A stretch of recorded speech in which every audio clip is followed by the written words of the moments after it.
Monsters. Sure, they seem scary, but they only exist in books. And what do we do to books? We read them. And today we're reading all about Stephan Miller. We're learning all about his past, and we're learning a little bit about the woman who loves him, because she made this lady angry. And when you make this lady angry, she opens tabs. How many tabs? Too many tabs.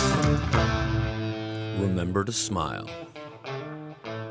Welcome to Too Many Tabs, a podcast where a husband and wife duo sit next to each other at a table. And we talk a lot of sass. Oh, this week is we're reading. Yeah. We're reading. Oh, it's going to be gossip. It's going to be drama. And it's going to be talking shit. It but is. Guess what? What? There's big news that you need to share with the audience. That's right. I do need to share because I am going on tour with Phil DeFranco to probably a city near you if you were in the continental United States. That's right. Crashing Out Live is traveling all across the United States. We have so many different places we're going to, and we're trying to add more, but you can find out more information by going to crashingouttour.com. And I'm going to go ahead and put a little hint to everybody here. If this goes well, if me and Phil DeFranco touring the nation and doing a podcast does well and it's a good time, maybe I can convince someone else. Maybe other podcasts could go do a tour. Maybe. It just depends. Maybe, but that's also why I'm wearing my Crashing Out Stay Angry merch today. Because I know Mrs. P, listen, to convince Mrs. P to let me wear a different podcast merch, even though it's still a podcast I'm on, was difficult for Too Many Tabs. But that being said, now that we got all that out of the way and people can go to crashingouttour.com to find out more information and to see exactly which cities we're going to. And to get tickets to Pittsburgh. Oh, yeah, listen, Pittsburgh, I'm coming. We got Pittsburgh. He coming, Pittsburgh. Okay, listen. Yeah. What is today about? Today is about talking shit. Okay. Okay, because some woman, Katie Miller, do you know who that is? Yeah, I know who Katie Miller is. Katie Miller got on this internet. Okay. She got on the internet, Beyonce's internet. Okay. And she said that liberal men are ugly. She said they're unattractive. Oh, she said men. And I said, Katie Miller, hold up. If I remember correctly, you're married to Timu Nosferatu, okay? You're letting Nosferatu crack it. Yeah. And you're going to have opinions about other men's attractiveness? Yeah, she looks like she basically goes down on Gollum. Yes. In like the worst way possible. Yeah. She makes decisions poorly. Yeah. And then she wants to talk about liberal men like me. And now listen, am I out here saying that I am the top of manliness? No, I'm not doing any of this different stuff. But for her to be throwing around an ugly stone in the ugliest glass house we ever did see. He looks like a foreskin. Okay? Your husband looks like... listen, I'm not going to get into that right now. Okay. But it's going to come out. Her husband is Stephan Miller. Her husband's Stephan Miller. Just so you know. Let's put a picture of the ugliest dweeb around. But here's what's fun. Here's what's fun actually about this whole thing is when she posted that. Yeah. Right? I did pull it. Yeah. When she posted it, it had 4.6 thousand likes. 4,000 likes. 4,000 likes. Not a lot of likes. But then a Democratic congressman from Michigan. Okay. He literally was like, you fuck this, and posted him 142,000 likes on the dunk. Because we can all agree that the ratio is correct. Yeah, the ratio is correct. She had 3 kids with that guy. She got into that 3 times. Yeah, well, I mean, but maybe they're all his. We don't know. Oh, There's been accusations have been thrown around.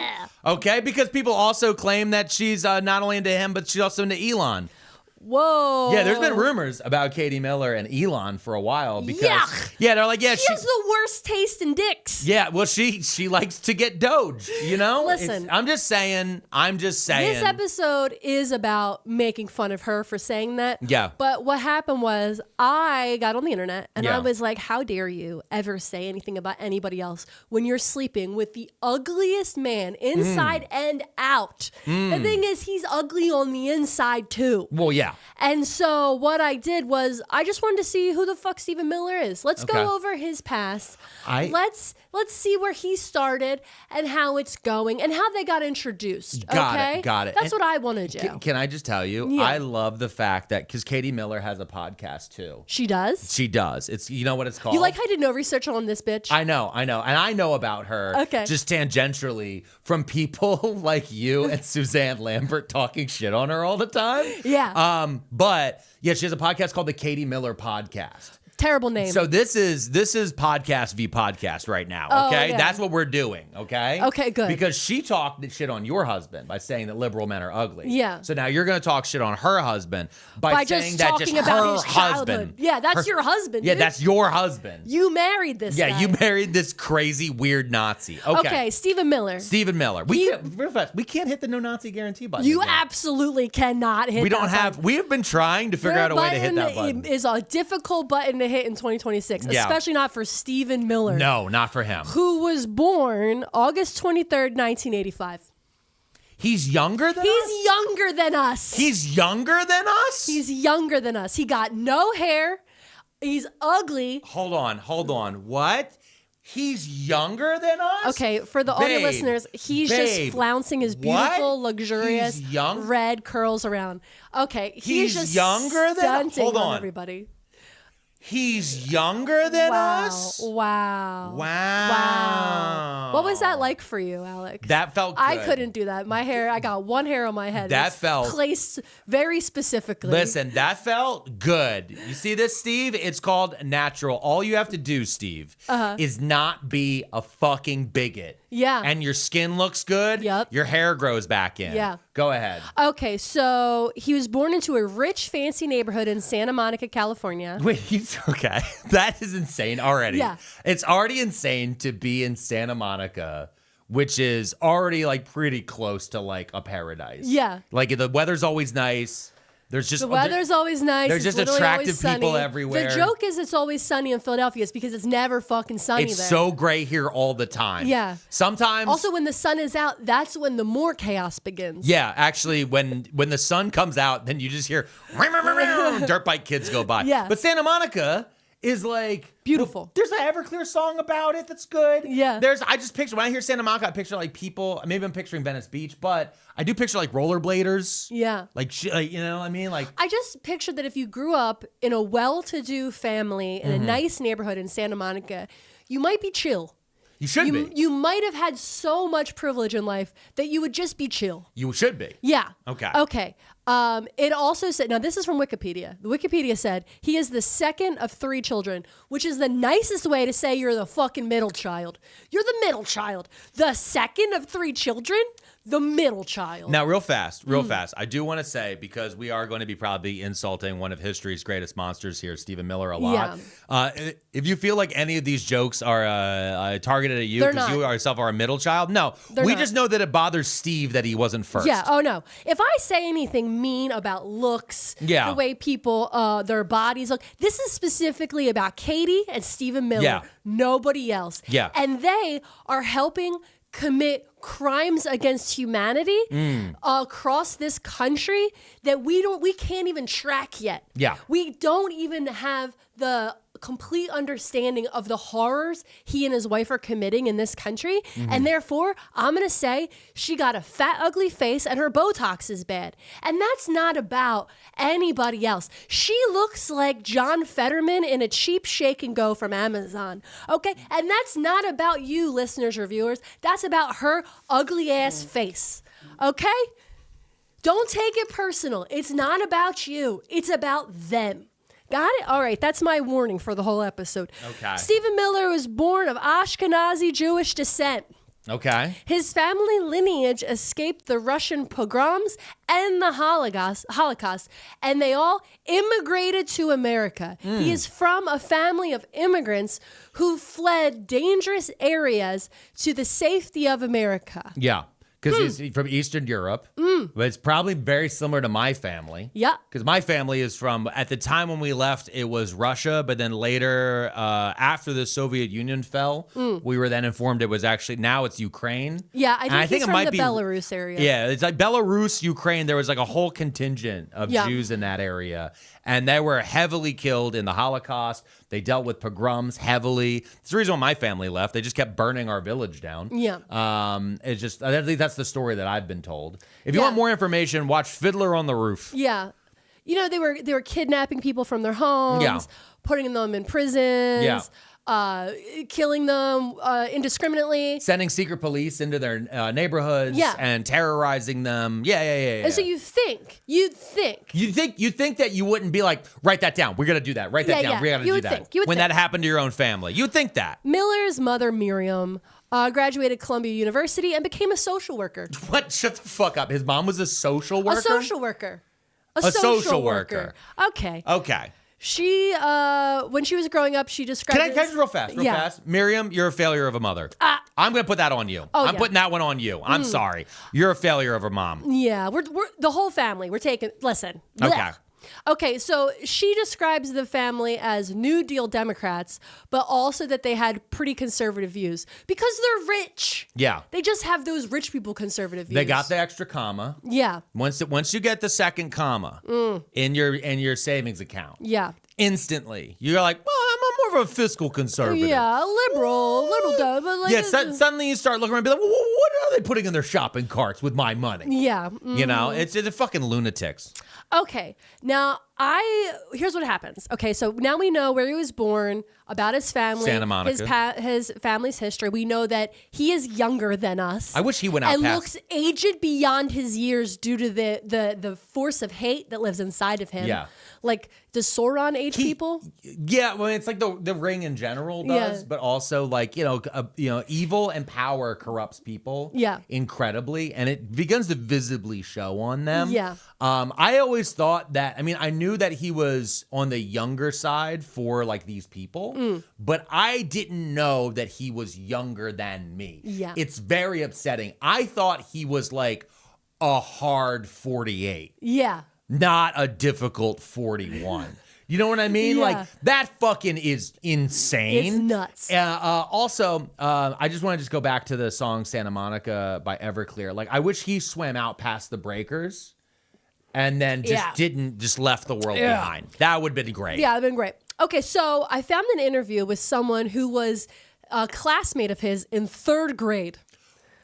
Okay. All right. Do you know what an impression you have to leave on somebody that they remember you from the 3rd grade? I don't remember anyone from the 3rd grade. No. I think I remember a couple of kids like from my bus, but I couldn't tell you if they were in my class. The only reason I remember people from my 3rd grade is because we did 1 to 8 together. Because I went to Catholic school. You do 1 to 8 together, and then when you go to high school, they separate you, all girls and all boys. Yeah. So I only know the names of the 3rd grade class because it was the same in my 8th grade class. Well, what's crazy for me is 3rd grade is like my school district like did a split and they added a school. So I went to this other school. So I went through like K through 2. I was in one school. Yeah. 3rd, I went to another. Then I went to middle school. Okay. And then my middle school was a weird feeder to 2 separate high schools. So my middle school got cut in half. So I was always like gaining and losing people all the time. So literally, if you weren't on my bus, if you weren't on my bus and you weren't still my friend or like close to me by 9th grade,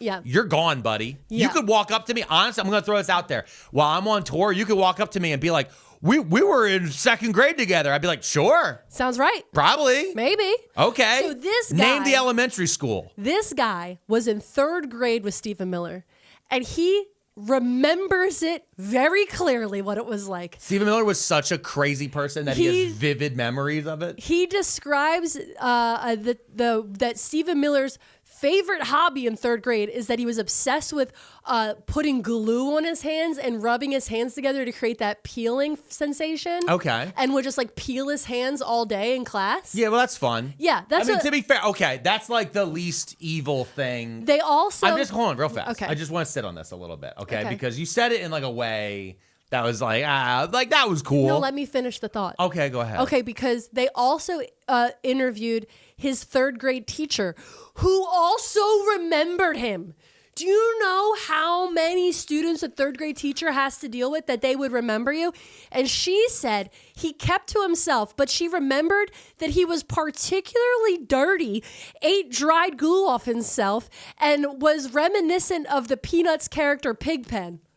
Okay. I need you to understand that elementary school teachers, for the most part, obviously, # not all elementary school teachers, are our own particular level of angels. Yeah. They are dealing with our children, and for the most part, they want to do the right thing. Yeah. And the fact that she looks back on her life and career, probably 30 years in the classroom, and is like, I wish Elmer's glue had not been non-toxic. Yeah. Because of him. Yeah. Like, there's a reason. Because I was going to say, listen, I used to do that where you rub the glue we in your all hand, did it once in a and while. you peel it off, and it was fun. You don't It make was it your whole interesting. personality. Not your whole personality. So he was just globbing glue and just peeling it and eating.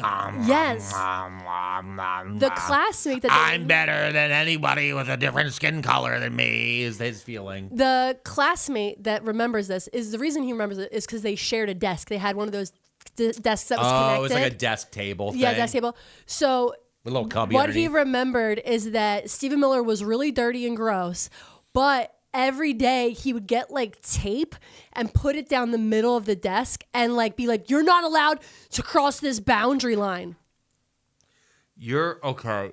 So that is like that's a sitcom trope. Mm-hmm. Like that's from sitcoms. But also, you mean to tell me at 8 fucking years old, Yeah. Stephen Miller was already obsessed with borders? Yes. He was deep into border control at 8 years old. At He's 8 building years a old. wall between him and his classmates. With tape. Yeah. He was like, "This is a line. You can't cross it. And the If you kid cross is it-" like, "I don't want to. You're dirty. Your side of the desk stinks." Yeah, he literally is like, "No, I'm on this side is perfect.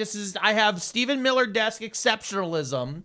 Over here, we don't fall for communism. Over there, you have universal glue." This is insane. Like, I just can't, like, he was psychologically profiled at 8 Yeah. to be a bad person. Do you want to see a picture from the 3rd grade class? Because I have it. Okay. All right. This is him. Okay. He That's looks Stephen just kind of a Miller. little shitty kid. Yeah. And this is the kid that was next to him. In the tie-dye? Yeah. In the tie-dye? That's with the cool kid. Listen, yeah, that's a cool kid, but also that's a kid who's like, definitely doesn't want to remember sharing a Yeah. desk with Stephen Miller. I picture that kid growing up to be like, what was his name? Like Tyler or Kyle Birkenstock from the Clueless movie. Oh. Remember? Because like the Birkenstock kid. That's where you went with it. Okay, Yeah. got it. Yeah, he does. He has kind of like a fish feel to him Yeah. at 8. Yeah, that's But what also, I mean. Like kids wear tie-dye, and that's just tie-dye is like a kid thing. But Okay. that means speaks more to the parents. Also, again, it's Santa Monica. That's he what looks I mean. like I picture all the kids that are coming out of Santa Monica to grow up to be like Birkenstock. because from there. you're picturing all of them to be like also from Clueless because Clueless is set in California. Yes. Got it's it. like Got it. Birkenstocks, hacky sacks, smoking weed. Yeah. That's what I'm picturing. If you grew up with enough like privilege and wealth, be chill, dude. Yeah, they Be can't. chill. He can't do that He's because not- to feel good about it, he has to keep someone else away from it. Yeah. That's how it is. It's a zero-sum game for conservatives. Miller has said that his turn to the right began in 7th grade. So he's saying that behavior in 3rd grade was not him being conservative or of the right. Him drawing a boundary. He said that him drawing a boundary and pretending that's a border that you cannot cross, Mm-hmm. and that he was highly protective of his items. Yeah, his and dirt. refusing to let anyone else use it. Yep. That is not conservatism. No. Okay. No. He started getting into conservatism when he got a subscription to Guns and Ammo magazine in 7th grade. Okay, I need. okay. Okay, all right. Just hold on. A 7th grader had a subscription to Guns and Ammo. Yeah. That's okay. All right. And then from Guns and Ammo, he found out about who's going to be his new favorite guy, Rush Limbaugh. You know what? Okay. Now that you're introducing Rush Limbaugh, I need a break. Okay, let's take a little break. We're going to take a break, and when we get right back, we'll learn more about the childhood of Stephen Miller. Mother's Day is Sunday, May 10th, and 1-800-Flowers is here to make sure you don't forget, which is good because I had forgotten until I started reading this, because they're sponsoring today's episode, and they want you to know at 1-800-Flowers, every bouquet is picked fresh, carefully packaged, and backed by a freshness guarantee. I recently ordered a bouquet. Oh, yeah? And it wasn't for myself, although I Okay. could get myself a Mother's Day bouquet if I wanted. But I ordered someone else one, and it was called the Daydream Bouquet, and it was super pretty. It had like pink roses and lavender daisies. It was very cutesy, and I loved it. Right now, when you order 1 dozen roses, 1-800-Flowers will double your bouquet to 2 dozen roses for free. That's twice the flowers for your mother or any special person in your life. Mother's Day is Sunday, May 10th. The bouquets are selling out fast. Trust me, don't wait. To claim your double roses offer before they're gone, visit 1-800flowers.com/too many. That's 1-800flowers.com/too many. 1-800flowers.com/too many. And just a reminder for everyone, Rush Limbaugh, just like Dick Cheney, is still dead. Nice. Just because when he gets mentioned, you're like, oh, this is terrible. But he did die. He's dead. He's dead. He's in hell with Dick Cheney. They're in hell together. Yeah. Looking up. Yeah. Being like, man, a lot of exciting stuff's going on up there. And honestly, real fast, before we get even deeper into Stephen Miller's life, to everyone out there, especially if you're working, if you're at your job right now, AirPod in, stand up. Take a deep breath. Stretch. Roll your arms back. Roll your shoulders back. You know what I mean? Go get a cup of coffee. Remind yourself that you're alive. Yeah. Okay? And Rush Limbaugh is not. Absolutely. Okay. Okay, so it's 1998, and Stephen Miller is 13.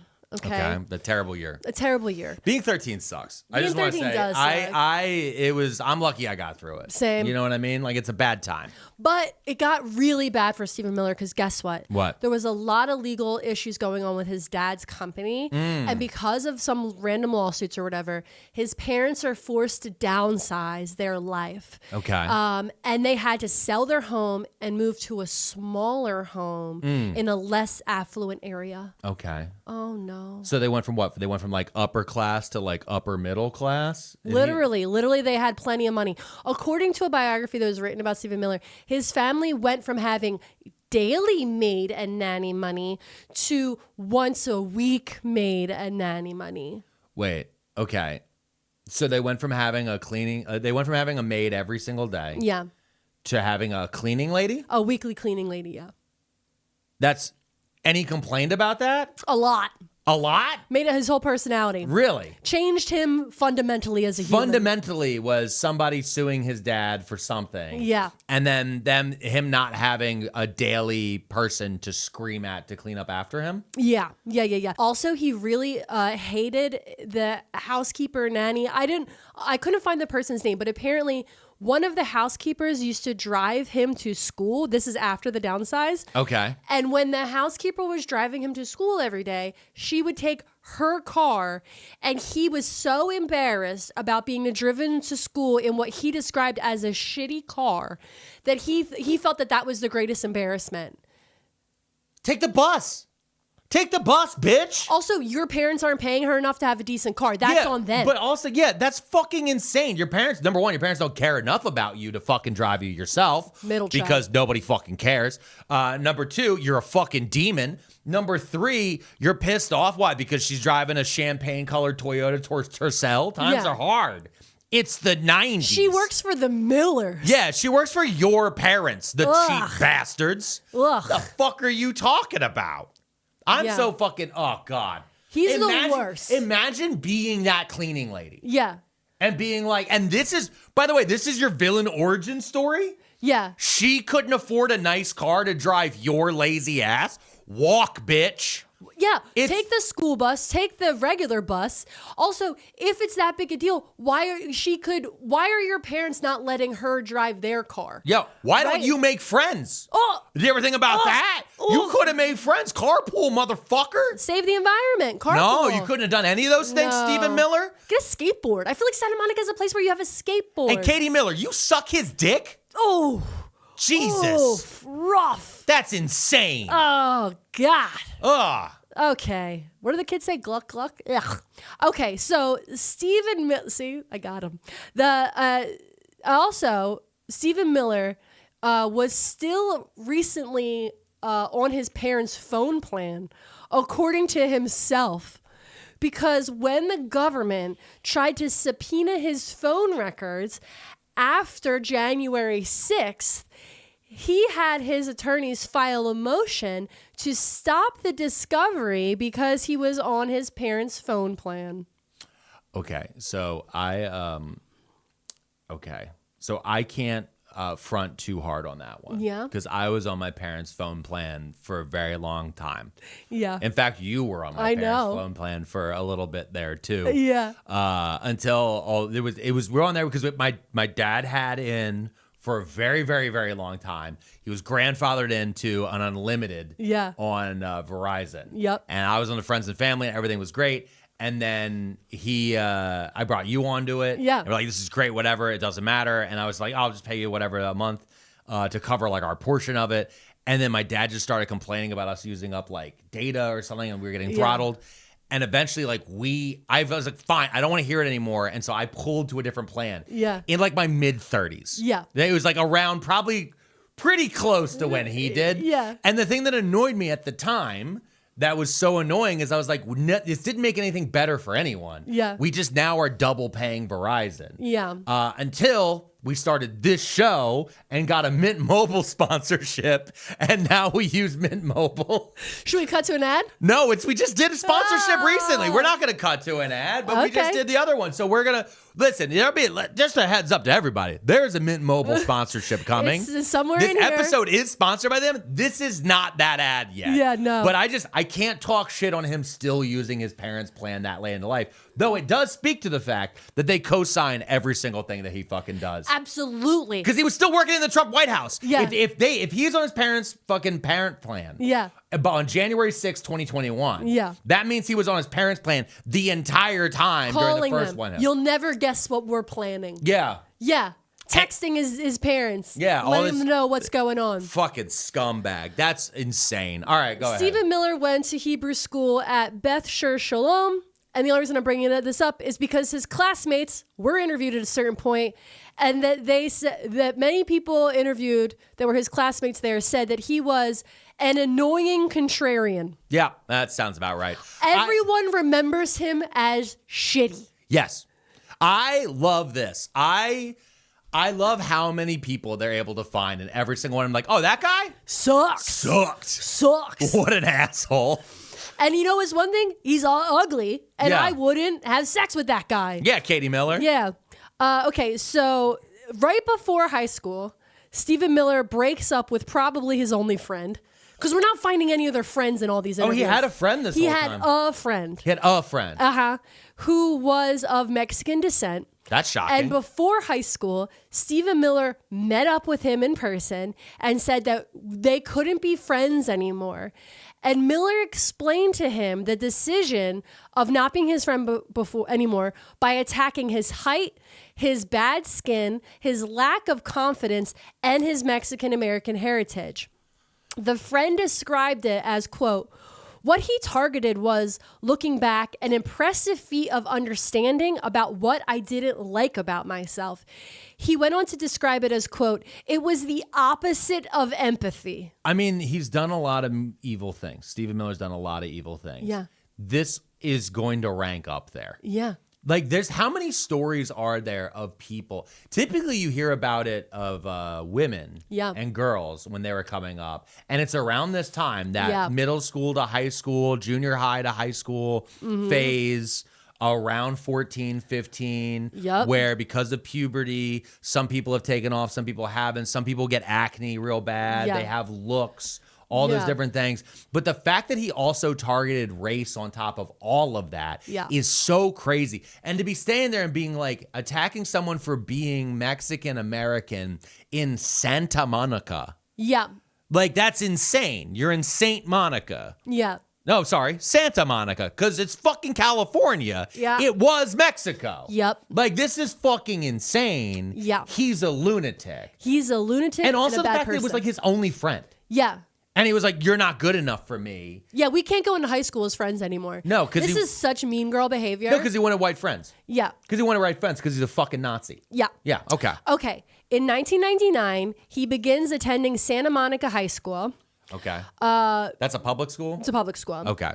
Now, one of his greatest hobbies as he's starting out high school is he is bullying it's like a group at the school called the Chicano Student Movement of Aztlan. I apologize, I said that wrong. Aztlan.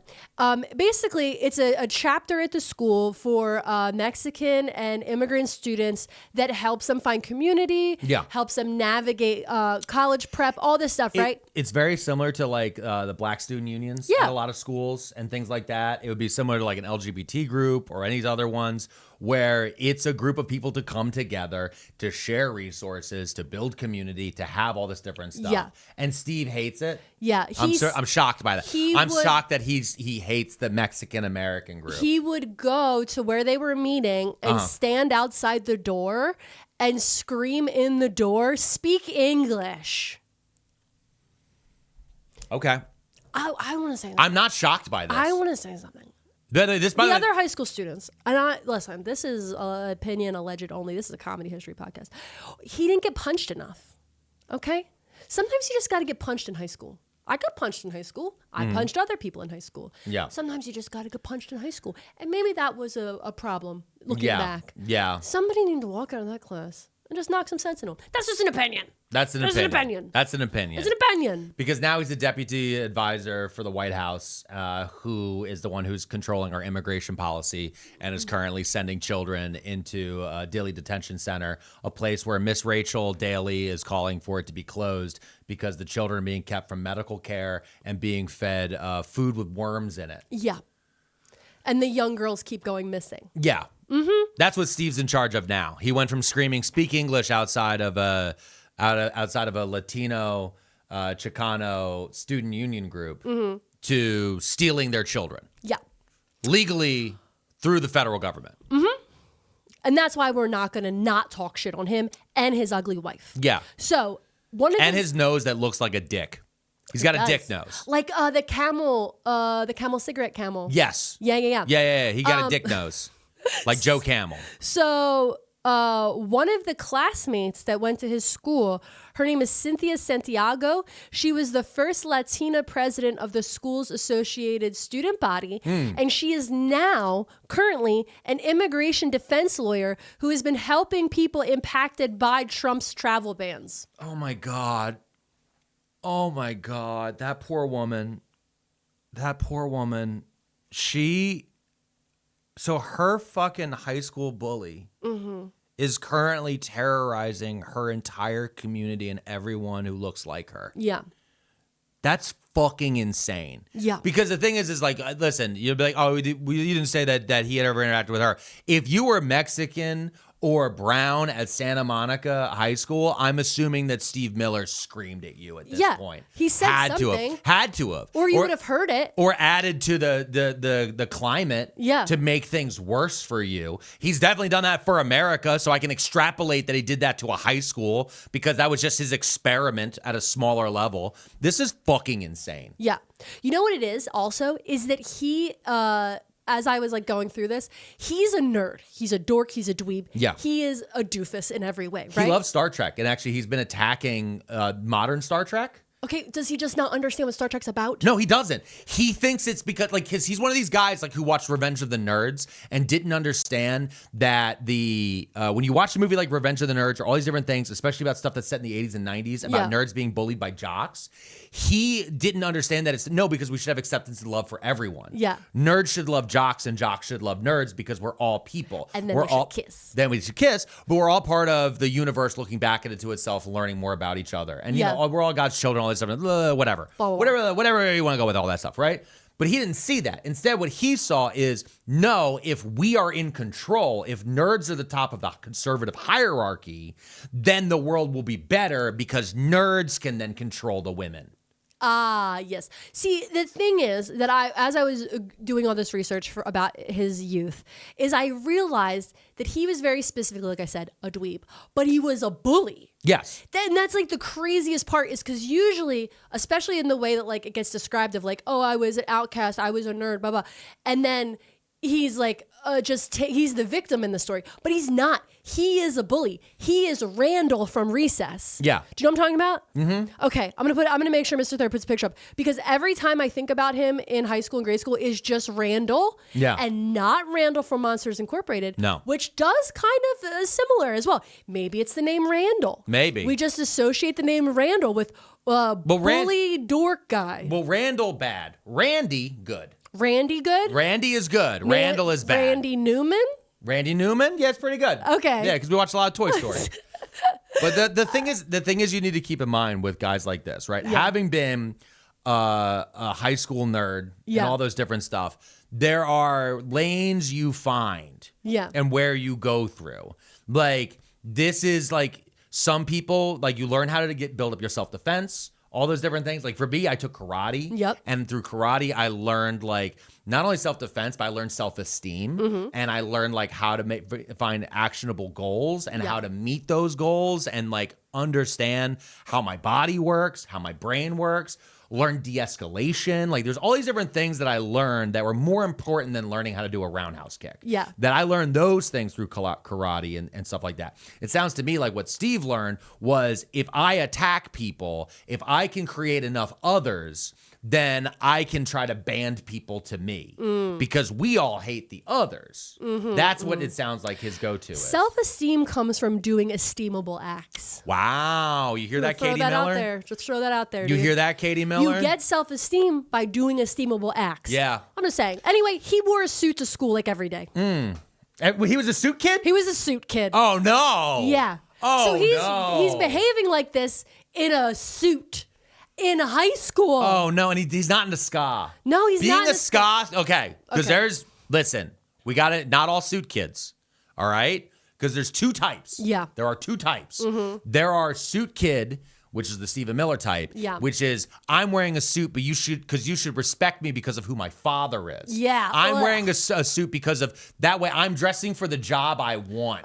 Those people, fuck those people. I want to make a good first impression. Fuck you, you fucking nerd. You should get shoved into lockers. And then there's Ska Kid. Ska Kid's different. Ska Kid's cool. Ska Kid, he's out here, he's listening, and not only is he listening to ska, he doesn't just like a horn section, he likes the message of Yeah. racial equality. Yep. He wants to skank, and he knows no skinheads are allowed. Yeah. Stephen Miller is the opposite of a ska suit kid. Yeah. Zoot Suit Riot, by the way. No, I just realized that Stephen Miller's body was like, you're a skinhead, and just did that to him. Yo. Also, the Zoot Suit kids, because this is like 1999, and like Zoot Suit was having a comeback. but- So, like, again, if you're a kid and you're coming in your Zoot Suit Riot outfit, also cool. Yeah, no, Zoot Suits are Also cool. Wait, and also, again, we're in Santa Monica, which is Los Angeles. So many opportunities to be cool in Santa Monica. Okay, but also beyond that, though, with Zoot Suits in particular, Zoot Suit Riot is a song about a literal riot that happened because they tried to ban Zoot Suits. Because they were part of the Hispanic culture. Yes, because they're part of Mexican culture in Los Angeles. Yes. And they were like, that makes you part of a gang. And they're like, that's not what makes us part of a gang. It's the gang that makes us part of a gang because we're being suppressed from other forms of employment and you're redlining our fucking communities. I'm sorry, there's a lot I just unpacked in there. Yeah. But you know what? Let's unpack something else during this little break. Right after this. Say goodbye to overpriced phone bills when you switch to Mint Mobile. Same coverage, same speed, unlimited talk, text, and data, all on the nation's largest 5G network. Mint Mobile plans start at just $15 a month for 3 months. And I have to say, ever since we switched to Mint Mobile, it's been a game changer. Absolutely. It has helped us in our wallet. It has helped us make sure we still have good service. And honestly, it's just helped us feel good. Yeah. It's been an awesome time. Bring your current phone and number over to Mint. No long-term contracts, no hassle. Mint makes it easy with a 7-day money-back guarantee. And I want to let you know, that transfer of how to switch that phone number over, super easy. If you like your money, Mint Mobile is for you. Shop plans at mintmobile.com/tabs. That's mintmobile.com/TABS. Upfront payment of $45 for 3 months. 5 gigabyte plan required, equivalent to $15 a month. New customer offer for first 3 months only, then full price plan options available. Taxes and fees extra. See mintmobile.com for details. It feels like I called that ad. Yeah, I think I you called did. that ad like long before it hit. Called the shot. Yeah, I was like Babe Ruth on that Yeah. ad. I was like, Mint Mobile ad's coming. Okay, ready. All right, so he was a suit kid He's a suit in kid. high school. Yeah. Stephen Miller. Not the cool kind. One of history's- The annoying kind. Yeah, not even history's greatest monster. One of current events' greatest monsters. Yeah. It goes like Benjamin Netanyahu. And then I think Stephen Miller. Yeah, he's Because right there. he's really helping with a lot of this shit. It's a lot of his ideas. A lot of these are He's his just puppet ideas. mastering. It's him sitting in the corner in a cuck chair after he's watched his wife suck Elon's dick, allegedly. And then he looks up, he goes, So let me tell you about what he was a big fan of in high school. Okay. Because you have people get into stuff. You get hobbies. Yeah. You like certain music. You go to certain shows. Okay. Stephan Miller is a huge fan of Larry Elder, the conservative talk radio guy. Wait. Larry Elder? Mm-hmm. Didn't I think Larry Elder ran for governor of California quite a few times and It lost. didn't work. He lost like hard a lot. I can't get over the fact that, okay, we have a high school suit kid Who's yelling at Latino and Hispanic students. He's bullying people. While and listening- he is in the heart of 90s California culture. He could have been seeing like STP live. He could have gone to all the coolest concerts. He could have been drinking Zima. He could have been touching boobs and doing skateboards. But instead, he was just listening to conservative talk radio all day. He wasn't there. He literally was in the middle of like the height of nu metal. Yes. He could have been like. I think Korn is from that area. Yeah, I mean, I'm just saying. He could have seen one of the first Korn concerts. Everyone else was watching Total Request Live with Carson Daly. Yes. Everyone else was like listening to Ryan Seacrest on the radio, Yeah. right? Or Delilah or something like that. And this motherfucker is in his he is in his cleaning lady's car. Yeah. In her, what I'm assuming is like a old beat up Toyota, probably champagne color because it was very common at the time. Yeah. And he was like, "Put on Larry Elder." Yeah. It's like the Destiny's Child is just starting Oh my God. on every channel. Like this is You can hear No Doubt with the windows down. You know what I'm saying? well, you know what? He heard No Doubt and he made her conservative. That's That's what true. happened. Fuck her for yeah, life. fuck Gwen Stefani. Yeah, for You know life. what you did, lady. Built an entire brand off of appropriating every other culture. Yeah. Okay. Anyway. But now she's adding the final stone. yeah, her That's it. Thanos stone. Yes, her final Thanos stone is appropriating Midwestern white conservatism. She was like, I'm done doing Japan. Yeah. Like fucking monster. I guess I'll untie these Bantu knots from my hair. Yeah, sorry, let me clean the bindi dot off my Yeah. forehead, you fucking psycho. Her entire career is like a passport. Okay, so Yeah. it's all the stamps. See, I was trying to write a joke. quick. Got it. No, I understand. Okay, so he loved the Elder show, Larry Elder show, so much. Yeah. That he even went on the show itself. Really? He appeared on Larry Elder's show after the September 11th attack to talk about how schools weren't patriotic enough. Wait. Okay. So, all right. That was what? He, as a high school student, goes on Larry Elder. He watches, because he was probably like me, where he watched it happen in school. Actually, he was West Coast. Yeah. So they might have actually just not gone to school that day. So he might have watched it from home. But it doesn't matter. And then he calls in. Because the thing is he's calling into the radio station all the time. Larry Elder knows who he is because he calls in so much. By Stephan Miller's own account, he called into the show at least 69 times. That is such a loser number to put. He's doing that on purpose. Yeah. Because you would say close to 70 or over 50 more. Yeah, over 50 or 50. more. 50 Yeah. plus. I called in like 50 plus times, something like that. But it'd be like, I called in 69. And then he tips his fedora in his fucking suit. Yeah. Dork. You fucking loser. Dork. Yeah, and this is who Katie Miller finds attractive, by the way. Yeah. All right? Yeah, she puts on, no, I was going to say sexy lingerie, but that can't be true. No, that can't be true. That can't be true. They just reach over and turn that light off. All right? That's what You they do. can't have the light on. No, you can't. You can't have the light on. Yeah. Woof, because then you're like, it is the Nosferatu, like, video, Yeah. like, ah. There may have been a time where she looked down and thought that she was giving birth to the Antichrist. All right, that is a different thing altogether. Okay, You so- figure out the visual. Don't. We're not trying to put that in your brain. I am. Okay, so he is so despised at high school. Yeah. Everybody hates this kid. And Everyone hates him. He is Randall from Recess. The only person that likes him is the teachers, maybe. Because I don't think the teachers liked him either. His No. third grade teacher didn't even like him. No, because I'm going to tell you why they didn't. His teachers definitely didn't like him because my mom was a teacher. And kids like this are they're beyond disruptive. Yeah. They also have main character energy and main character syndrome. Yeah. Everyone needs to bend to their will. Yeah. All this other different shit. And this is the thing that happens like all the fucking time because at the end of the day, a teaching is just a job and you are just you're working for for the weekend at a certain point. Yeah. And so if you're like, all right, today, guys, today we're going to teach the history of India. Why are we teaching the history of America? 9/11 just happened. No one here's patriotic enough. It's like, God. I think that's Damn it. I think that's literally what he said on the Larry Elder show. Like Yeah. word for word. Yeah, bar for I mean, bar. like, because again, they're just like, hey, I have a lesson plan. We wrote this a fucking decade ago. Yeah. And we're just going with or it. in Magistra's case, millennia ago. Yeah, in this case, yes, 2 millennia ago, actually. Ooh. Okay, so he's so unliked in school that the school newspaper made fun of him directly in their April Fool's article because they basically put out a fake issue on April Fool's Day. Okay, yeah. Okay, and they pretended to write an article in his voice to lampoon him. And the school parodied his voice, the way he spoke to people.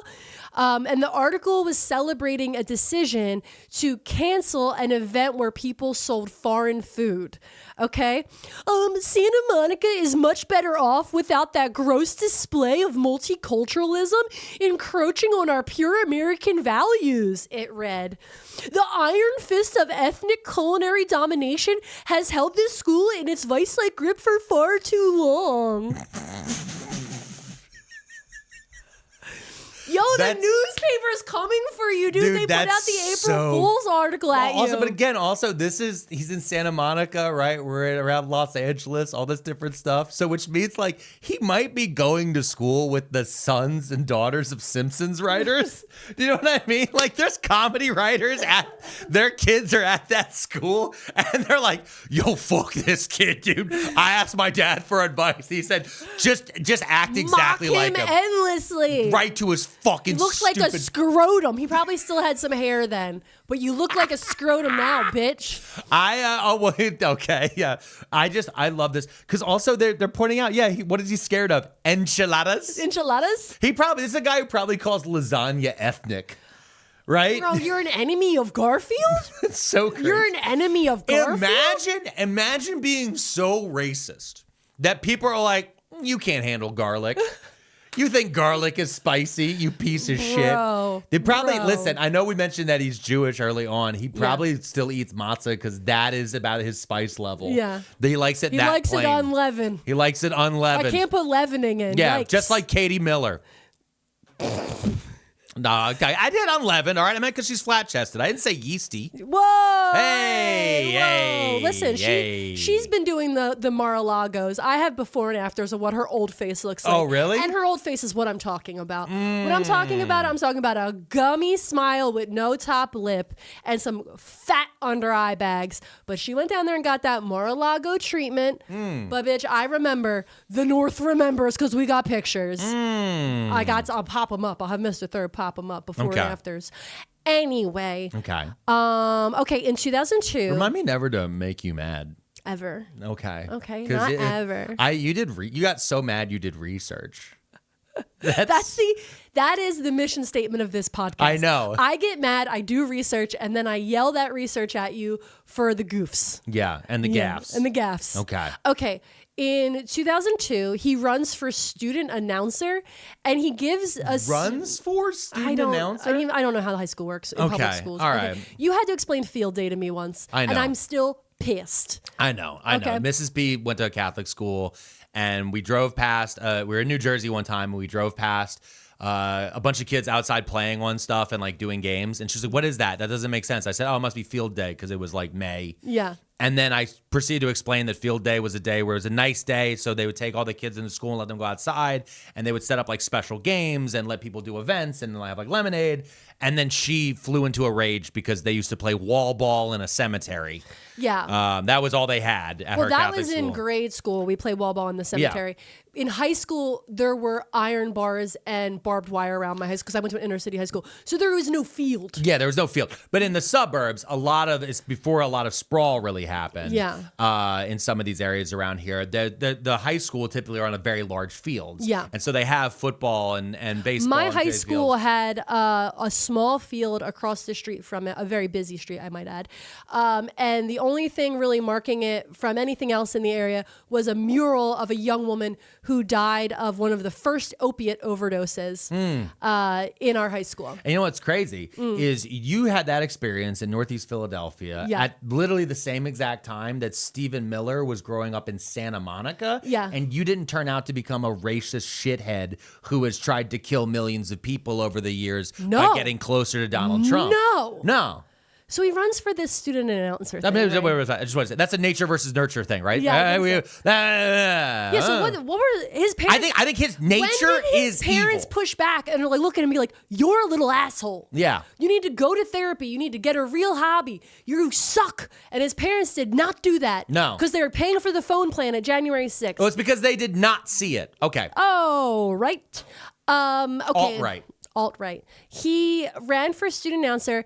He gave a speech where he questioned. Hold on, I'm actually just going to play the clip for you. Am I the only one who is sick and tired of being told to pick up my trash? And we have plenty of janitors who are paid to do it for us. So he's just a dirtball and he hates anyone who doesn't immediately clean up his own dirt? Is that what this is? He's a dirtball who thinks he's better than everybody. Yeah. And he just likes poking people and starting fights. Yeah, but I'm saying specifically, like, he's screaming about janitors in that clip, right? And we know that since 3rd grade, he's been messy and dirty. Yeah, but before that, though, you said his influx, his crux, was when they lost their daily maid and had to have a weekly cleaning lady. Yeah. Probably mean the only thing the parents ever pushed back on him was the fact that he's probably just throwing trash everywhere. Yeah.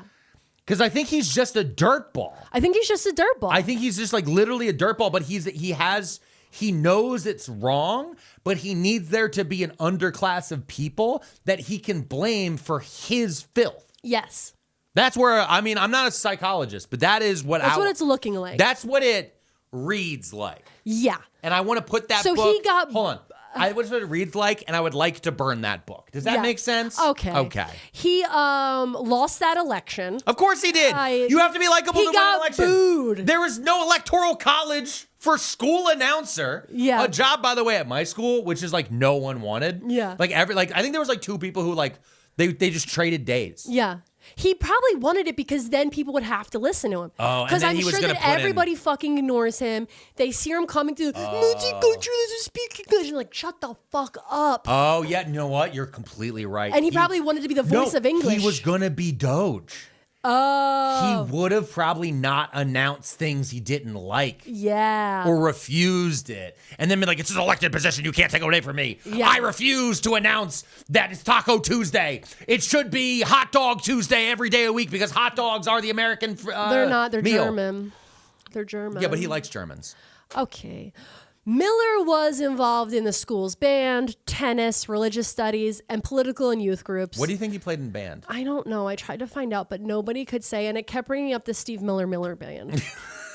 So I don't know if maybe it's just like the internet is like the Steve Miller band stuff. The SEO on that might be fucked. It's really fucked. I kind of need to know. If anybody that went to high school with Stephen Miller knows what he played in band. Please, we need to know Let what us instrument it is. know. Because I know it's not drums. No. Honestly, he might have just been marching with them because he likes goose stepping. He loves marching. He just likes marching. Because I can't picture an instrument that he not only would play well, but that would, because like the instrument also vibes with the person, right? Yeah. Like I was when I was in school, I played cello. Yeah. All right. I played cello and it was good. And the reason why, I just want everyone to know, the reason why I picked cello was because they brought the instruments to when I was in 3rd grade.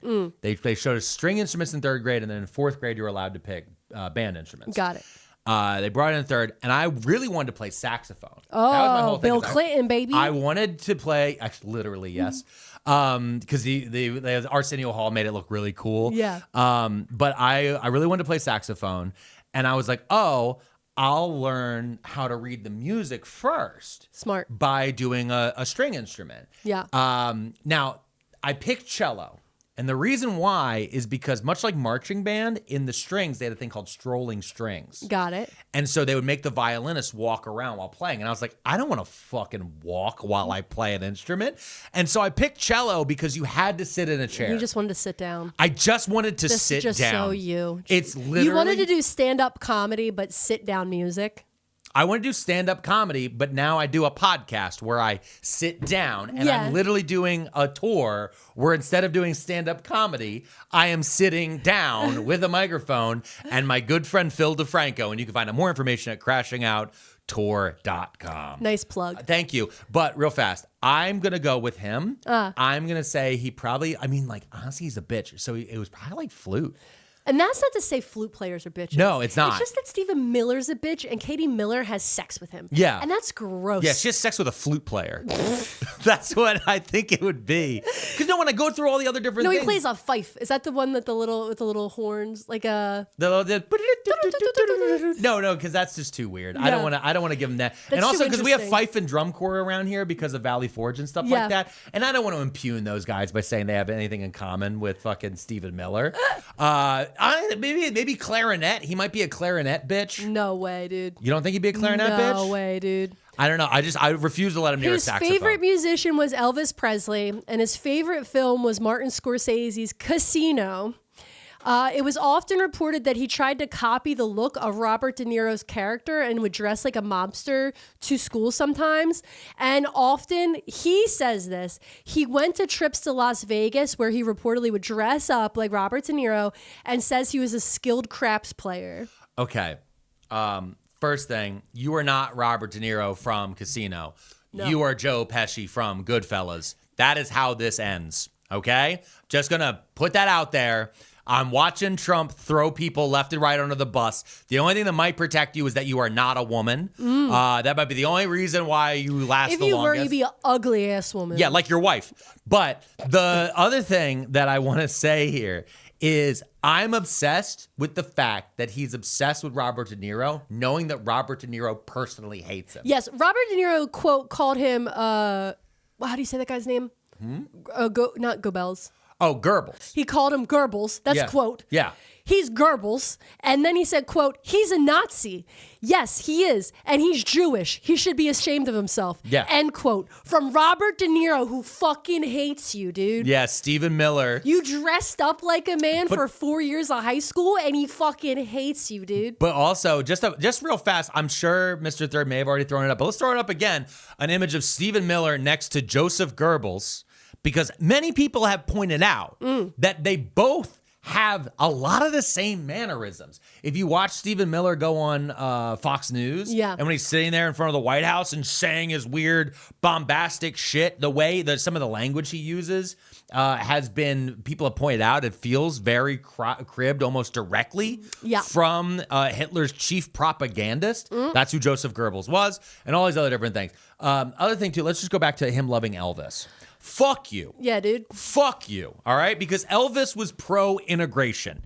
Elvis famously pushed back against a lot of this stuff. Now, at the end there, did Elvis go and hang out with Richard Nixon, and was he anti-drug? Did he marry a child? Yeah, Yes. Sure. All those things Yes. happen. Did he steal all of his music and ideas from the black community? Yes. Yes. But at the same exact time, he also was pro-integration. Elvis would have told you were a dork. Yes, he would have, because he would have been like, hey, man, you're a little too overt. All right? we're not saying that Elvis didn't share some ideas with the man. Jesus. But I am going to say that Elvis would have been like, hey, man, chill. Not on Maine. Okay, Katie Miller?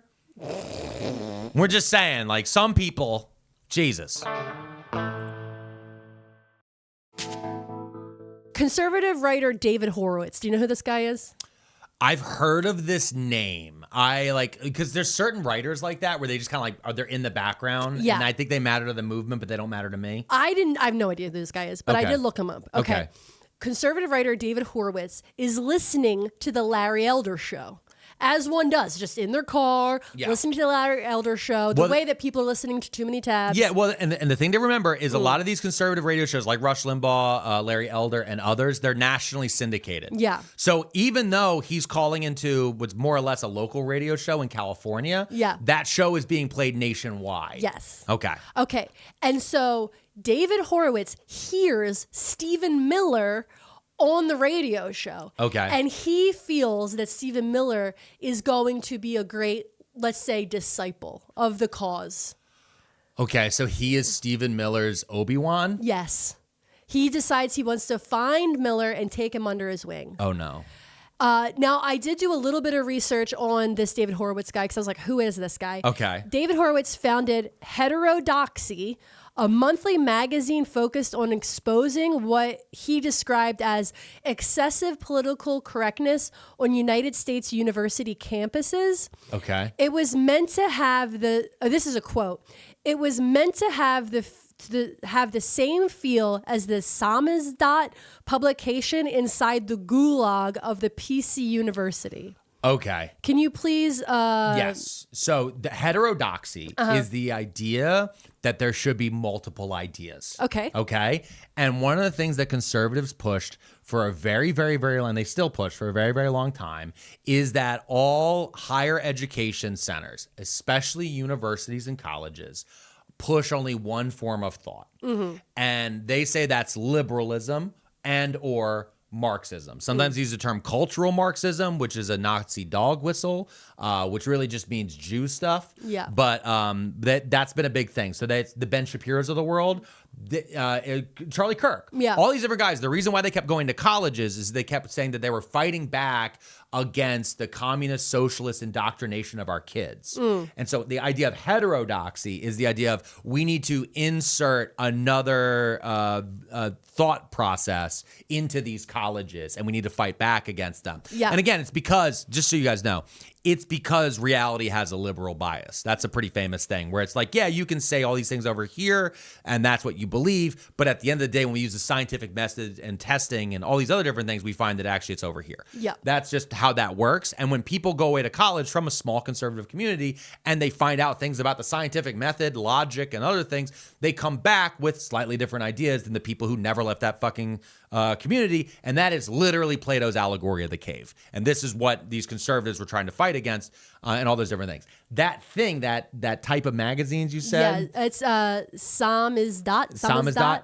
That is a Soviet counter-revolutionary magazine. What I mean by that is inside of the Soviet Union and the Warsaw Pact countries, which was Eastern Europe during the fall, during the Berlin Wall and all those different things, all the things that behind the Iron Curtain. There were groups of people who were pushing back against the authoritarian communist regimes. And they were doing that by having small local zines. And it was illegal to have those. Yeah. And so even inside of the gulags, which is where they took people who were political prisoners, who maybe spoke out against Joseph Stalin or Nikita Khrushchev. And Kermit the Frog. And Kermit the Frog. Famous. They were all sent to gulags in Siberia. And even inside of those gulags, which are prison camps where you're put under hard labor, where many people would die, even inside of those gulags, you then still had people who were still trying to pass around ideas counter to the communist authoritarian government. Yes. And I'm just going to keep saying communist authoritarian government because people are going to get in the comments and say a bunch of different shit about communism. At the end of the day, this is about authoritarianism. And the thing is that guys like Stephan Miller and David Horowitz, what they want at the end of the day is they want authoritarianism where they're in charge. Yeah. That's what all of them are fighting over. At the end of the day, conservatism is the belief in hierarchies and that there are quote unquote natural hierarchies throughout not only human civilization, but the natural world. And this is what they teach. As you start looking into things, you're like, that isn't true. It's not a pyramid. They are circles and cycles and all these other different things that you can kind of look at. And some of them we still don't understand. The idea of the alphas. Yeah. This is where like all of these manosphere guys, like alpha wolves, that was from a broken zoological record about wolves. Yeah. There are no alpha males. They No. don't exist in any sort of pack anywhere. Yeah. There are no alphas and betas and all these different things. You just said it. It's a pack. They're pack animals. Yes. Therefore, they move in a group. Yeah. And if you are a lone wolf or an alpha wolf who's outside of the pack, you are going to die. You die. You die. Yeah. You do not survive if you are a pack animal. And guess what? Humans pack animals. Yeah, exactly. So Okay. going back to David Horowitz. Horowitz appeared in a documentary called Occupy Unmasked, which was a 2012 documentary portraying the Occupy Wall Street movement as a sinister organization formed to violently destroy the American government. Okay. So that didn't work, apparently. No, it did not. And number two, it was what was most sinister about it is that no one knew what the fuck we were doing. No. I was there. I was at Occupy Philly. I know other people who are at Occupy Wall Street. There's a lot of people inside it. What's crazy, too, is actually a lot of people from Occupy a bunch of them actually ended up eventually going MAGA. Yeah. Because of, it's part of the great mental break around the Great Recession. Mm-hmm. So in 2008, when the Great Recession happened, people started looking at the systems of our government and world, whether that be capitalism, whether that be democracy itself, all these different things, and they started questioning it. And some people were like, it's all a lie. Some people saw the fraud that was inherent in it. And some people were like, we need to reform that. And other people said, well, if there's fraud, then there is no morality. And that's kind of where there's a bunch of different things. And then in they there. just decided to elect the biggest fraud. Yes, who would in commit history. the most fraud. Yeah, but they thought that he would commit it on their behalf. Yeah. Because they're stupid. These are dumb people. MAGA people are stupid. No, guess what? They're also evil. Oh, and ugly. Yeah. Like Katie Miller and Stephen Miller. Yeah, uggos. You hideous fucks. Okay, so let's see, Unmasked. And then... Oh, real fast. Please support our Patreon because I'm pretty sure this episode will be demonetized on YouTube. I'm relatively sure. Why? What have we said? We've said nothing. No, we've said Come nothing at on. all. You can't say that somebody's ugly. No, Come I'm just on. saying that both of them should have been swallowed. Whoa. Okay. Ew. Okay. Horowitz is the inventor of the question, do you condemn Hamas? Oh, Jesus Christ. All Which right. he directed to a Muslim student at the University of California, San Diego on May 11th, 2010. The student was a member of the Muslim Student Association and then they were holding a Justice in Palestine Week, which Horowitz kept referring to as Hitler Youth Week. Okay, so he's a rabid Zionist. Yeah. So Horowitz becomes a very good friend with Stephen Miller. They find each other in the ether and become great friends.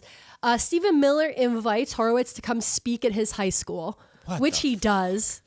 Who attended? Comment below if you attended that. Oh my God. Imagine just like, I just like think of all of the high school things they made us do. Ours were about don't do drugs and don't have sex. Yeah. That was about it. Well, that's because you went to a Catholic high school. We got the don't do drugs one. We used to get a lot of motivational speakers. Oh, we didn't get into that. No, we would got like motivational speakers who would come in and be a guy who's like, yeah, I had a horrible accident, but I still climbed like Mount Kilimanjaro type of stuff. Okay. I remember that one. It was a guy. And then it's stuff like that where they'd be like, you could do anything. Okay, well, guess what? Real David lib Horowitz woke can't stuff. do anything because he's dead. Oh, hey. He died of cancer. Oh, okay. But then I looked into his family, and he does have a son who is currently a tech start angel investor.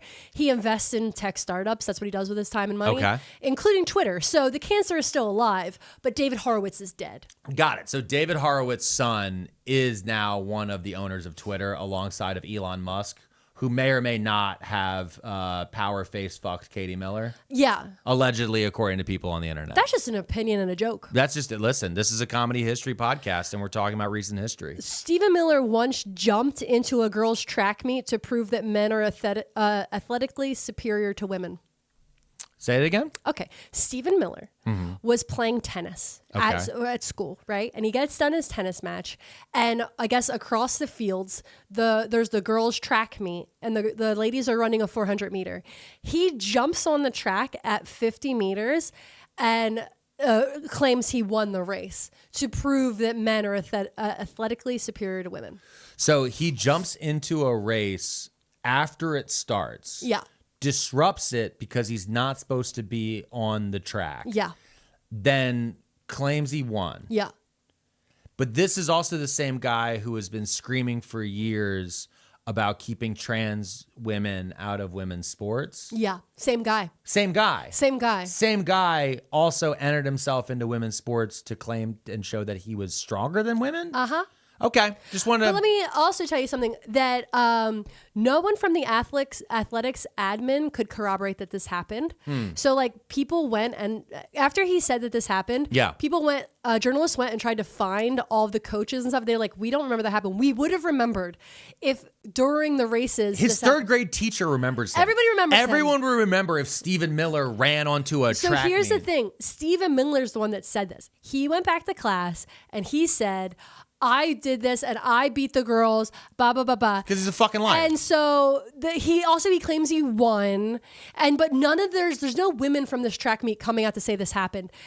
But when one former student was interviewed about this and said, quote, I had no doubts he would do something like that. It was definitely on brand for him. Yeah. Because he sucks. No, because also it sounds like, this is what it sounds like. Can I tell you what it sounds like? It sounds like he was out there playing tennis, right? At his public school. Yeah. And so he's playing tennis and he's leaving and he sees the girls' track meet and he pictures it in his mind of him doing it. Yeah. And then he went back to class and then started telling the other guys, especially the jocks, because he desperately wants them to like him. Yeah. Even though he's a fucking Star Trek dork that is unlikable in every single way possible, even by the people who run Star Trek. And he doesn't understand Star Trek. No, he doesn't, which is now owned by the Ellisons who love fucking Stephen Miller. Okay. So he's probably going to ruin it. Oh, God. Stephen Miller actually tweeted at the guy who played Captain Kirk, William Shatner. He tweeted at William Shatner that he should be the one actually running Star Trek. And William Shatner was like, yeah, leave me out of this kind of. Like, hey. Thanks, but no thanks. Shatner was on the space mission with Elon. Like, hey, just leave me out of this. No, that wasn't Elon. It wasn't Elon? He went up with Jeff. Oh, he went up with Bezos. Yeah, he went up with Bezos, and when he landed, Jeff Bezos was so off-putting. Because literally, William Shatner's like crying, I finally went to space, and like trying to read this poem, and the whole time Jeff Bezos is like, let's get drunk. And you know what, Mr. Third, insert clip. The impression I had that I never expected to have is you're shooting up. Oh my God. Give me a champagne bottle. Come here. I want one. I want to hear this. Here. You want a little of this? Okay.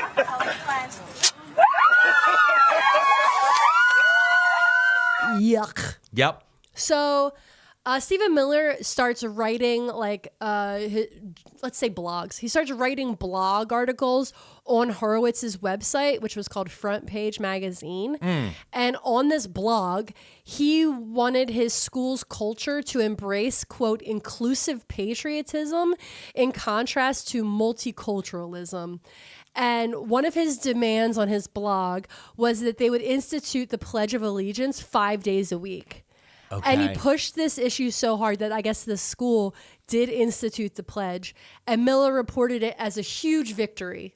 Okay, sure. Yeah, okay, dude. I mean, I guess that's just like, again, a thing the announcer reads. Yeah. Because like we had Pledge of Allegiance at all my schools and all those different things.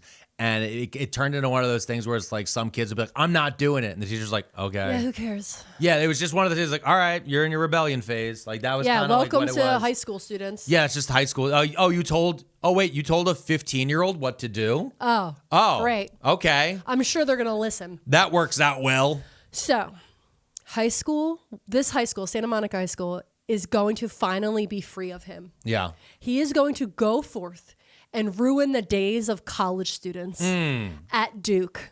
What? He went to Duke? Miller started Duke University in 2003. Oh my God. That makes so much sense.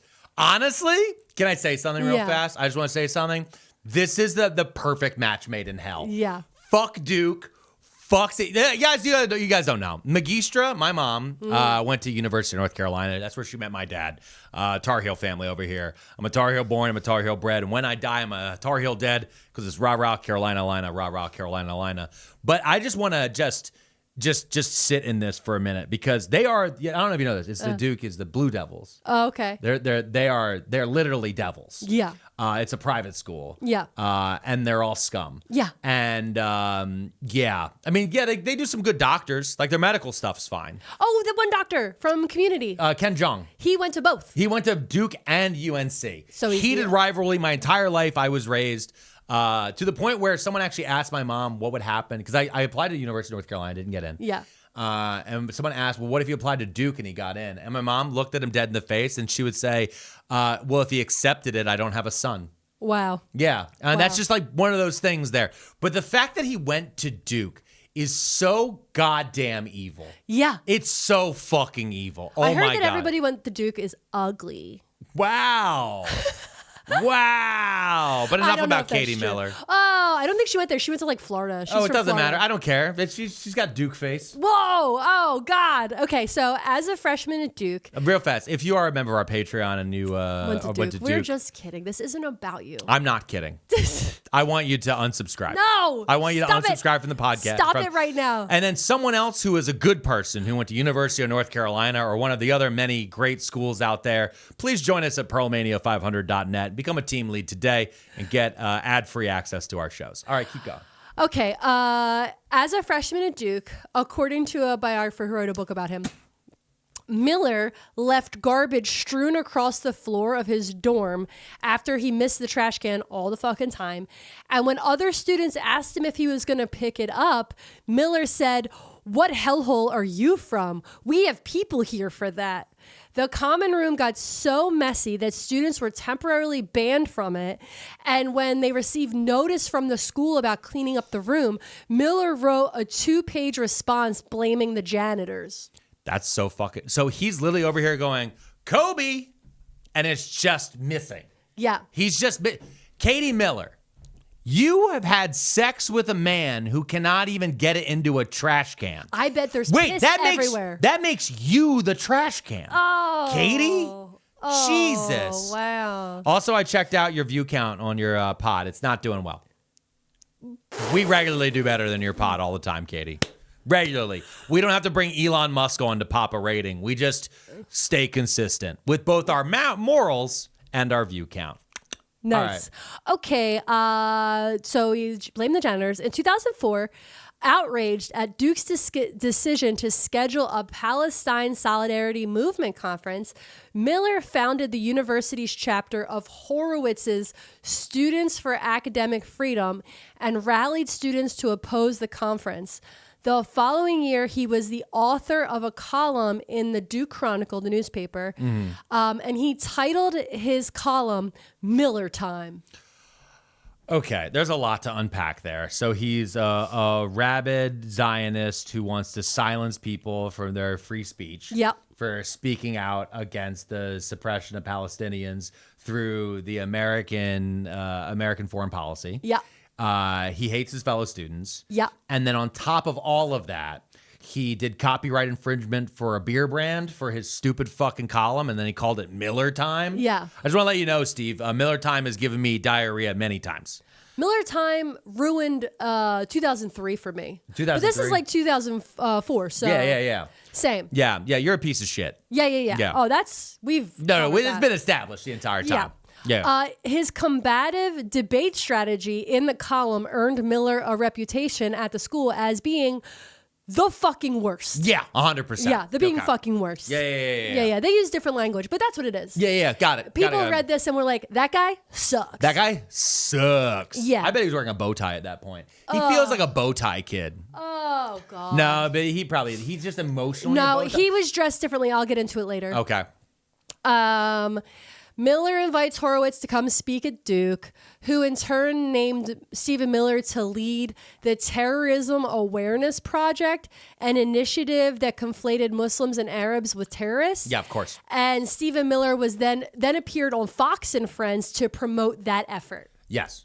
100%. I think a lot of people forget exactly how Islamophobic, especially the conservative movement, was during this time. I'm not saying that the libs were any better, but there was a wild difference in it. Guys like Stephan Miller, specifically, in the same way he's been doing with ICE now, are heavily pushing racial profiling. Yes. And they're like, listen, they're like, if you're brown, if you have a beard, if we think that you might be Muslim any sort of way, then they should be targeted. It's the same thing he's been pushing with ICE, and now it's called Kavanaugh stops. Yeah. Where if you're speaking a foreign language, if you look like you might be here with questionable documentation, is the language I'll use for it, that ICE or other federal agents can be allowed to stop you. They can say literally the person you are is specifically enough to warrant search. Yeah. to warrant questioning.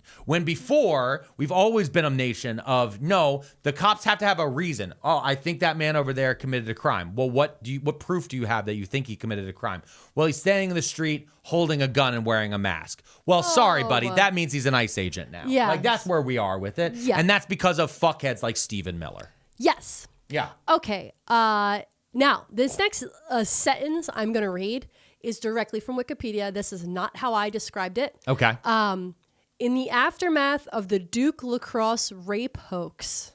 That's what they're calling it, okay? Miller defended the 3 members of the Duke's men lacrosse team who were accused of rape, arguing that they had been presumed guilty for being white males. He went and appeared on Nancy Grace and also went on the O'Reilly Factor to discuss the case. Stephen Miller later told The Atlantic that his support of the players was his greatest college achievement. Jesus fuck. All right. You have sex with that guy, Katie Miller. You birthed his kids. Yeah, so the thing is with this entire thing with the Duke lacrosse team. Yeah. There was a Rolling Stone article, I believe. There was a bunch of other different stuff in there. There was a lot with the reporting. Yeah. It wasn't because they were white that everyone went after them. It was because of there was so many other factors around it that are very muddled and confused. But again, this was one of those ones where Stephen Miller grabbed it. There's been other incidents throughout the last 10 years where Steve has grabbed these moments where it's like, oh, some things have didn't work out quite the right way. And he's been like, this is proof. This is proof of reverse racism. Yeah. And this is exactly, used that as a springboard. Yeah. To get onto Fox, to get into these different places. And so that way he could show people, look at me, I can have a TV presence while I'm still in college. Yeah. Okay. Now, speaking of how he's dressing, because like we said, he's not wearing a suit anymore. Okay. Or he is, but he was really trying to fashion himself as a gentleman. In the college paper, he often lamented at the lack of mahogany and leather or even a smoking room that he could relax in on campus. He was often seen walking around campus in a terry cloth robe drinking scotch. Okay. So he's mainlining movies about college. Yeah. Because that's Van Wilder, that is Animal House. There's a little bit of, I think, old school mixed in there as well. The Will Ferrell movie. He's not experiencing college. He's watching media about college and trying to match the media. Yes, 100%. Yeah. 100%. Because he's an unfuckable loser, for the exception of Katie Miller. Yeah, Katie Miller would do it. Yeah, because, multiple times apparently. Because emotionally they're equal. Yeah. Physically too. Stephen Miller joined the Duke. There's not enough mahogany around here. You're at Duke University. Yeah. You're surrounded by some of the richest people. You're there to network. Yeah. And you're complaining about the wood? Put the picture of the White Lotus dad in the Duke sweater right here. Yeah. Yeah. Let me tell you, every time that he put that thing up to his head, I was like, do it! All right. Okay, so Stephen Miller joins the Duke Conservative Union. Of course he did. Of course he did. I think that's just called going to Duke. I think it's just called going. I think that's just being at Duke. He eventually becomes the organization's executive director in his senior year. Of course he did. Now, through the union, you know who he met in the union? Who did he meet? Richard B. Spencer, known white supremacist. The Nazi. The Nazi. The Nazi. The actual self-proclaimed one. He became friends with Richard Spencer, the Nazi, through the Duke Conservative Union. Okay, real fast. We're just going to put up an image of Richard Spencer being punched in the head and having sonic rings fly out. Nice. All right, there we go. Nice. Yeah, you know what's so crazy now is actually Stephen Miller has made the world so bad that Richard Spencer is now regularly speaking out against Donald Trump. Yeah. That's how through the looking glass. But just like Tucker Carlson, fuck that guy, not allowed in the tent. No. Hey, not allowed in the tent. Not allowed to be a leader. Not allowed to be a fucking leader. No. All right? Go rot. Fuck off. Although Stephen Miller told Nancy Grace when he was on her show that he wanted to be a prosecutor, he skipped his scheduled LSAT test, which is required to get in the law school. He didn't go to it. And when asked about it later in life, he said that he was really focused on establishing a memorial for the September 11th attacks, and that's why he missed it. Okay. Oh, I didn't take the LSATs because I was thinking about statues? Yeah. Yeah, fuck off forever, you liar. Yeah. You just knew you were going to fucking fail because you spent he spent his entire college running around screaming at people for being brown, demanding that they look at him while he was wearing a bathrobe and smoking, and then just like setting up his weird little conservative groups. Yeah. He was there. He did college the way that he did college to network. He didn't go there to learn anything. Yeah. Because if he had learned anything, he would learn that 90% of what he believes is wrong and gross. Yeah. Okay. Just like his face. Just like his face. And you know what? We'll be right back after this. All right, so the senior year of college? Is Yeah. he almost done school? He's going to graduate from Duke University. Okay. Poli-sci mage. Of course he is, because he's a piece of shit. Listen, as somebody who was like nearly a poli-sci mage and know a lot of people who are poli-sci mages, it's like it's fine. But it is also one of those ones where it's like, what do you do with that? There's like weirdly a lot of parents. There's like, I feel like he is like the reverse me. That's how this has felt the entire episode. Oh, no. Like he's like, I have long hair, he has none. Yeah. I have a beautiful wife who has a successful podcast, he doesn't. Yeah. He went to Duke University, I didn't get into UNC. You know what I mean? Like there's a lot of different things like that. Yeah. Where I'm like sitting through here, like I was like the poli-sci, history, and philosophy. Yeah. And like in all of those, when I was looking at them, I was like, what do you do with those? And I couldn't figure out. You know what he did with his? He graduated from college and then embarked on a birthright Israel trip. Of course he did. Yeah. Of course he did. It's my birthright, your land. Okay. That's great. Through David Horowitz, You know what? again. Most people I know who went on birthright trips came back and it's like, oh, that's fucked. Yeah. Most people I know who did that come back and go, oh, wow, that's fucking crazy. Yeah, not doing that That's again. what we, Okay, so through David Horowitz, Miller began working for Minnesota Representative, I nailed it, Minnesota, Yeah. Representative Michele Bachmann. Oh, no, Michele Bachmann, Jesus. She was proto Marjorie Taylor Greene. Yeah. Michele Bachmann was her own type of loony. And a big part of her district, the reason why she was able to get into office is because they gerrymandered her district and they counted the prisoners. Oh. There was a prison in her district. So it raised the amount of people, but the prisoners couldn't vote because they're felons. Yeah. So there was like a whole thing in there. Eventually she got like districted out and all this different stuff. But yeah, she was a real piece of shit. He's working as her press secretary. Okay. And he moves to D.C., where his family, his mom and dad and his family, assisted him in purchasing a condo for $450,000. Oh, okay. So they do. They are still. They're still financially supporting. They're still supporting all of this. Yeah. Never being like, "Hey, you suck." Yeah.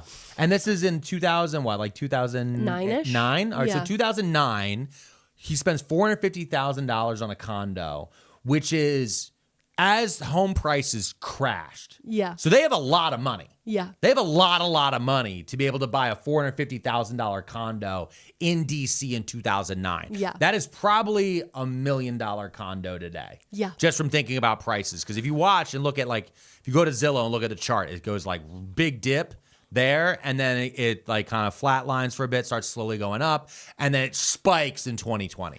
Okay, so Miller stops working for Bachmann and goes and gets a job with Arizona Representative John Shadegg.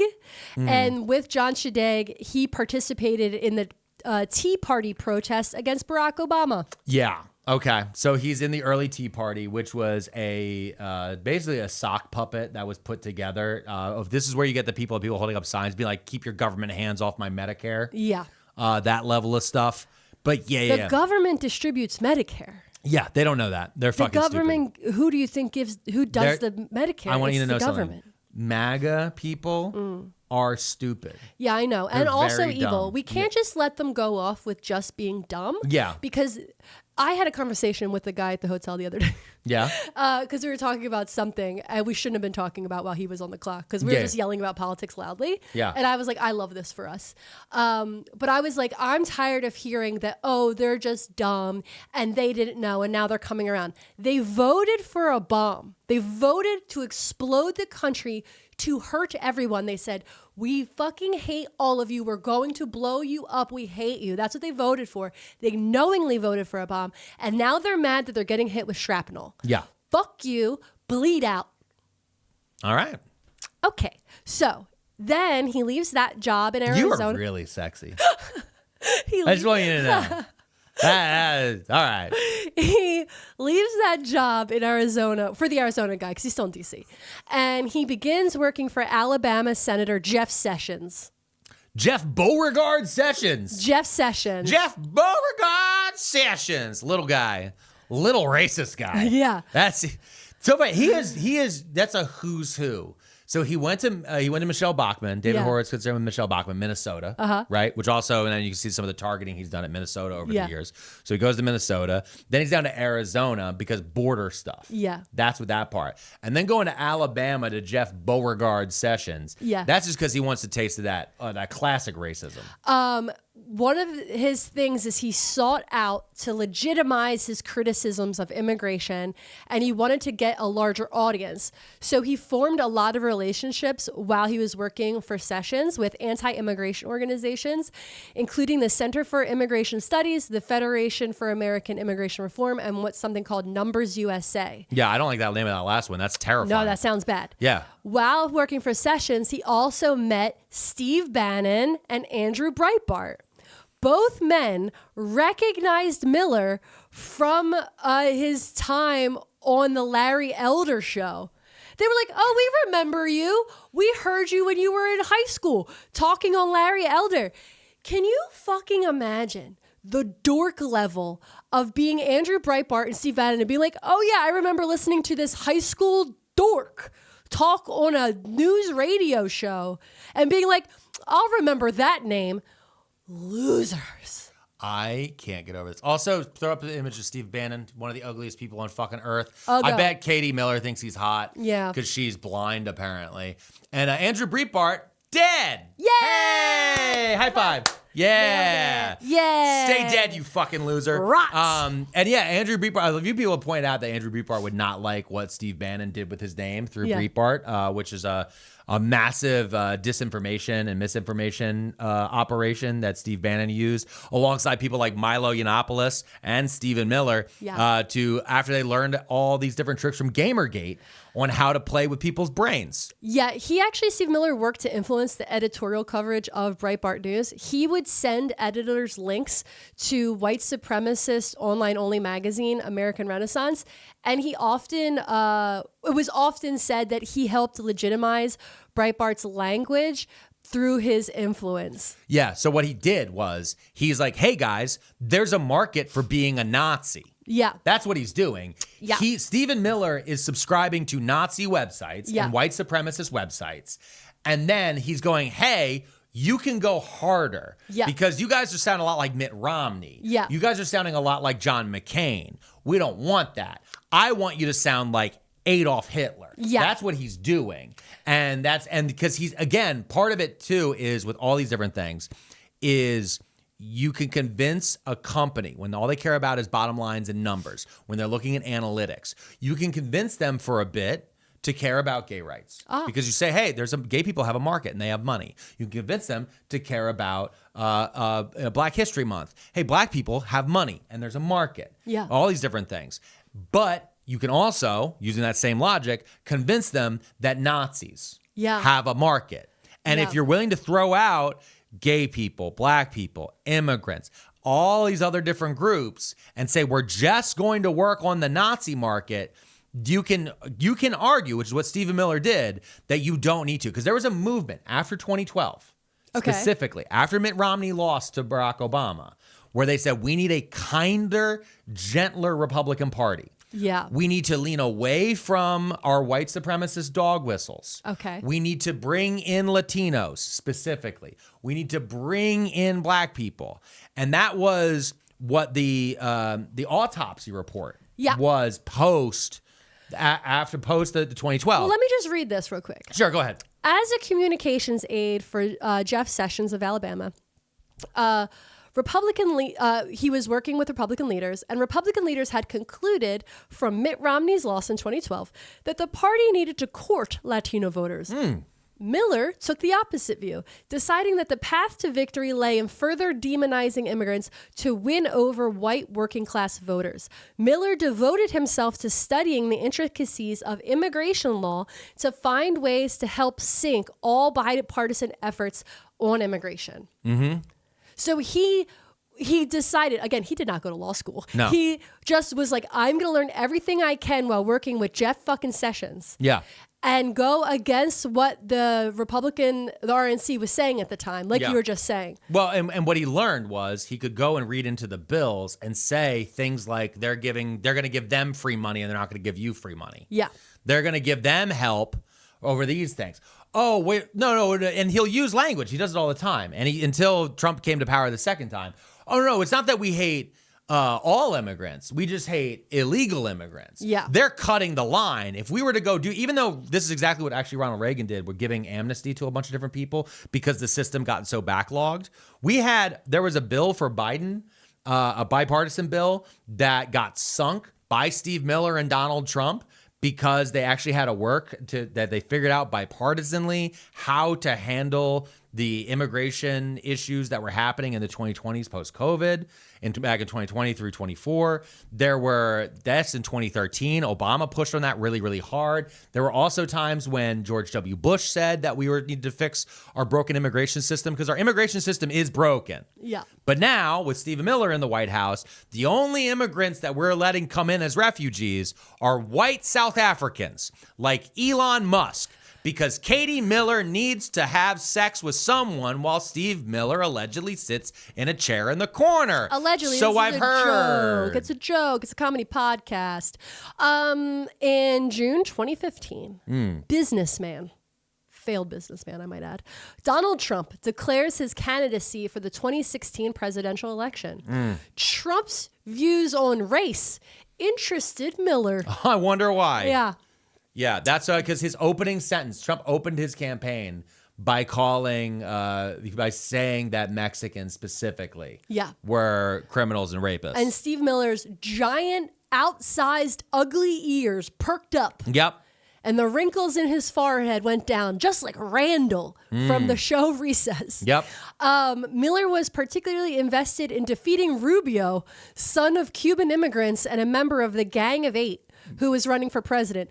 The Gang of Eight was 4 Democratic people and 4 Republicans that were working together to fix immigration. Rubio is Marco Rubio. Yeah. He was the senator from Florida. He is currently the Secretary of State of the United States, who is stuck in basically a fight between him and Vice President J.D. Vance on who will succeed Donald Trump, which is insane because Donald Trump sits upon a golden throne and we must feed psychics to him every single day to make sure the webway stays open. That's a 40K joke for some of you. But the thing that's so funny about this is finding out that Steve Miller personally wanted to destroy Marco Rubio. Yeah. Because Marco Rubio, again, the gang of they were, like I'm saying, they were working on. Yeah. They were trying to figure out how to fix immigration. Yeah. And Marco Rubio, Steve Miller hates you because your last name ends in a vowel, you fucking Catholic. Well, no quarter for Rubio either. He's currently strangling Cuba, and people are going to suffer and die because of the actions he's taking in our government. Also, he's been currently bombing Venezuela. He also attacked fucking Iran. Marco Rubio is more complicit than anyone else in human history. And Marco, it's because of that foam party, isn't it? Yeah. Huh? What? We'll just leave it there, Marco. The rumors about you at the foam party in Miami. What? Don't Google it. In January 2016, Miller joined Trump's presidential campaign as senior policy advisor. He began writing speeches for Trump at Steve Bannon's request and a lot of encouragement from Jared Kushner, Trump's son-in-law. Mm-hmm. Miller intensified Trump's language, often embedding the term radical Islam. Mm-hmm. That literally we can thank Stephen Miller for. Radical Islam. Yeah. That was a term he really pushed. Stephen Miller wrote what is called the American Carnage speech. Yeah. Which was when Trump's first inauguration. He said, quote, "I will fight for you with every breath of my body. I will never, ever let you down. America will start winning again, winning like never before." No? Okay. "We will no longer accept politicians who are all talk and no action, constantly complaining but never doing anything about it. The time for empty talk is over. Now arrives the hour of action. Trump also went on to say that the elites in Washington are prospering and their victories have not been celebrated as your victories. Their triumphs have not been your triumphs. And while they celebrated in our nation's capital, there was little to celebrate for struggling families across our land. That all changes starting here and now because this moment is your moment. It belongs to you. This American carnage stops right here and stops right now. Yeah. That was a speech that was so bizarre that George W. Bush himself turned to Hillary Clinton and said, and I quote, "Well, that was some weird shit, huh?" Yeah. Like, that's fucking... Yeah, the American Carnage speech, it was that speech, because I was at work when he was inaugurated. I had a little radio on my desk, and I listened to NPR because I don't like the Larry Elder show. And I was listening, and I heard that speech, and I was like, that was weird. And then a couple days later, he gave his first press conference. And then I put in my 2 weeks notice at my job. Yeah. Because I was sitting there and I had a picture on my desk of Mrs. P and our dog, our old dog at the time. And I looked at that and I was like, we could die at any moment. Yeah. He could just fire off a nuke. And I hate this job. I hate my boss. I hate all of this. Yeah. This shit sucks. And I called you and I'm like, I think I'm going to try something else. Yeah. And I did, and it was a big moment for me. Yeah. Because I think I still would have been at that job today. Yeah. So I guess I have it all Stephan Miller to thank. No. No? Also, I looked it up, and in his original inauguration speech, he said "I" 3 times, "my" 1 time, and "me" 0 times. In his second inauguration speech, he said "I" 33 times, "my" 15 times, and "me" 2 times. Yeah. So in the first one, he's like, we are going to do it. It's for America. This is all for you. It's all for you. I'm doing it for you, people. And then in the most recent one, he's like, this is for me, buddy. I'm not going to prison. I'm back. Oh, no. Jesus. Okay, so after President Trump is elected, Stephan Miller meets the ugliest woman around, Katie Miller. I don't know what her maiden name is. Didn't care to look it up. Yeah. She was a former Doge staff member, and he met her. They were introduced by friends that also worked in the White House. Yep. White House is a big place. Well, can I tell you what she was doing at the White House? What? She was actually working for the vice president.